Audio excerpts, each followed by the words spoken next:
One common pattern I see with clients as they get older is joint stiffness, but the stiffness doesn't actually start with arthritis or wear and tear. A lot of times it starts with the joint losing awareness. And when I say awareness, I'm not talking about flexibility, pliability. I mean how well your brain can feel and control that joint and emphasize its function in relation to the other joints. A joint isn't just bone on bone. It's a space filled with sensors, fluid, and supporting tissue all constantly talking to your nervous system. When that conversation gets misheard, the body still moves, but forces stop spreading out the way they should. And that's when joints begin to feel tight, weak, or even unstable, though nothing is seriously damaged. I explain this to my clients all the time. A joint is less like a hinge and more like a tension detector. Your brain needs feedback from it every millisecond to decide how much force is safe.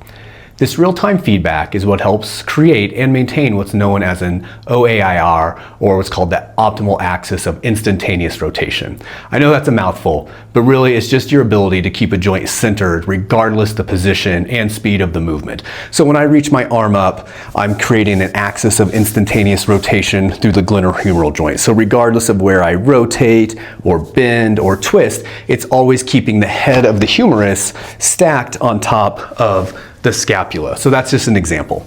So that feedback is called proprioception, and it's basically your body's self-awareness. When the signal is clear, movement feels smooth and easy. But when the signal gets a little fuzzy, the body starts to protect the area by tightening around it, and this forces other joints to compensate.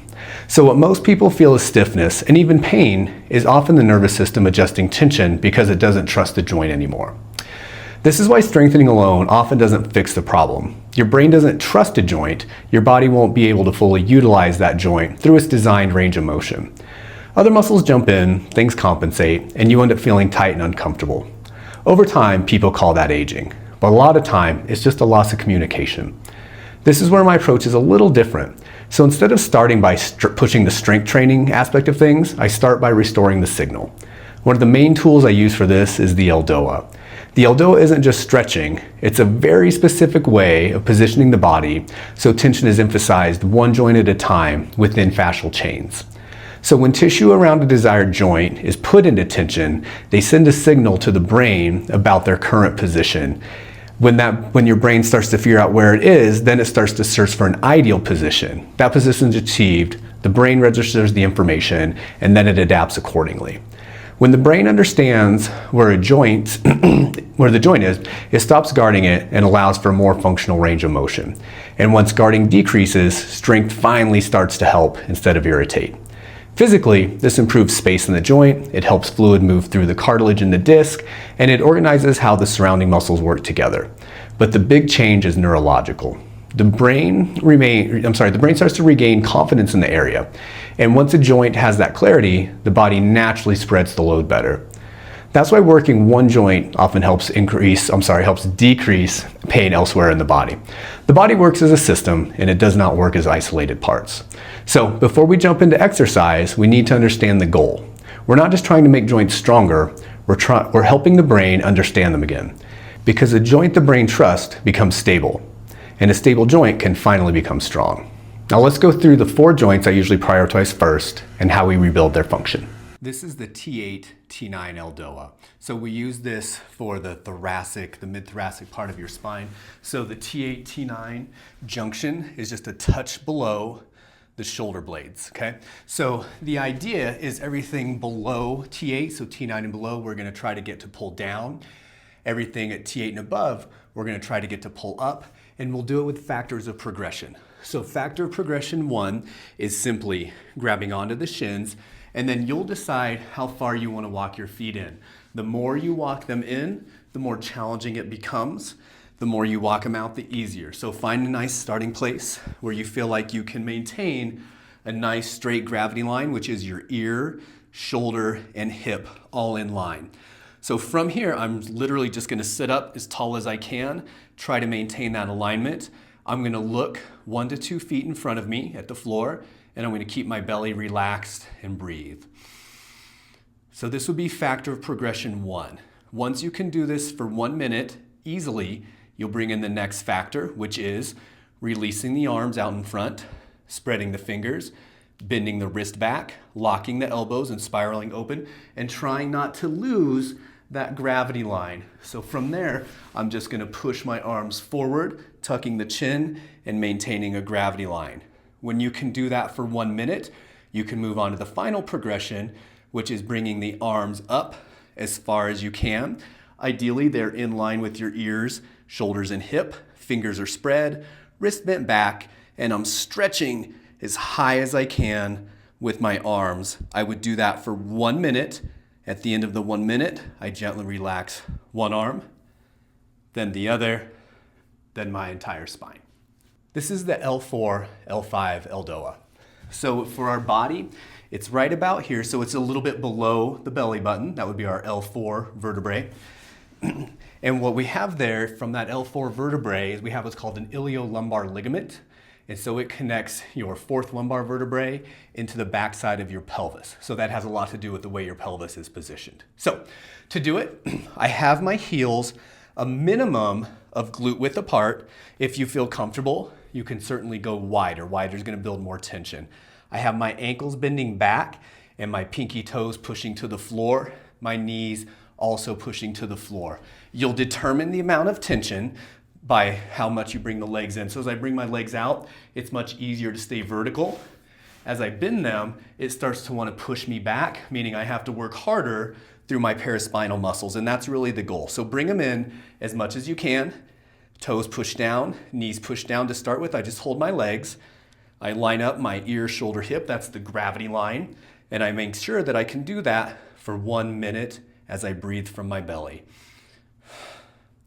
Once you can do that for 1 minute, you'll move on to factor of progression 2. We're gonna bring the arms up, spread the fingers, bend the wrist back, lock the elbows, spiral open, and now I push my arms forward, but you'll notice I don't round. My spine does not change.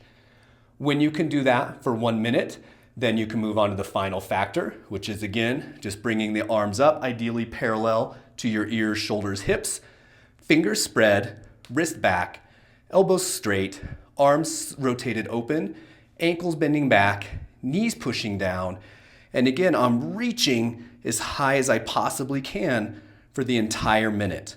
At the end of the 1 minute, we gently relax one arm, then the other, then everything relaxes. This is the S2, S3 Eldoa. So this is for kind of the top part of your sacrum.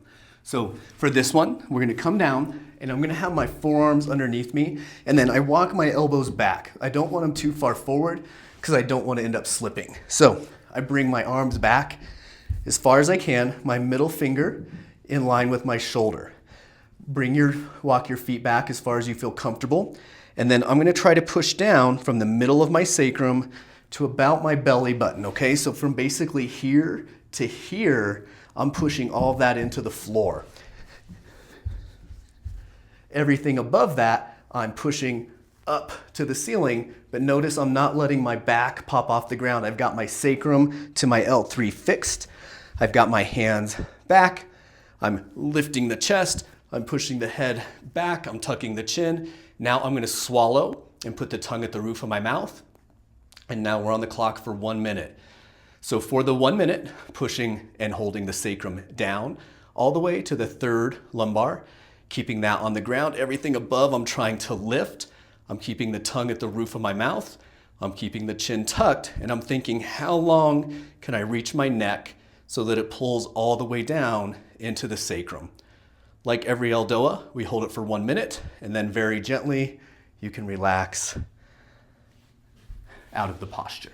This is the C4, C5 Eldoa. So this is for the very middle of your neck. We're gonna come down on our back. I'm gonna have my eyes down and my chin in. So I'm looking down, I'm feeling the back of my neck lengthen. That's the first factor. We just get that nice lengthening of the neck. If you're okay with that, then very gently, without changing my head and neck, I bring up one leg and two legs. That would be our second factor of progression. I'm looking down, the back of my neck is long, my knees are up past 90, and I'm breathing with a relaxed jaw and a relaxed belly. If that's okay for you, if you can do that for 1 minute easily, you're gonna bring up both of your arms, spread the fingers, bend the wrist back, spiral open, elbows lock. I like to imagine I've got a hot cup of coffee and I'm trying to balance that cup of coffee directly over the head of my humerus, no matter what. So from there, I'm going to have my shoulders do two jobs. They're coming off the ground and away from the ears. But notice I'm not changing the arm position. I'm still balancing that coffee. So eyes down, chin in, fingers are spread, wrist is back, spiraling open, shoulders are off the ground, away from the ears. And then if you have the neck strength, you can tuck your chin so much that your head comes about 1/4 inch off the ground. Like every Eldoa, I'm going to hold that for 60 seconds. Fingers spread, wrist back, elbows locked, shoulders rotated open, off the ground, maintaining the balance. If you brought your head off the ground and you've completed the minute, use one hand, then the other to relax the head down, relax one leg, relax the other, relax your entire body.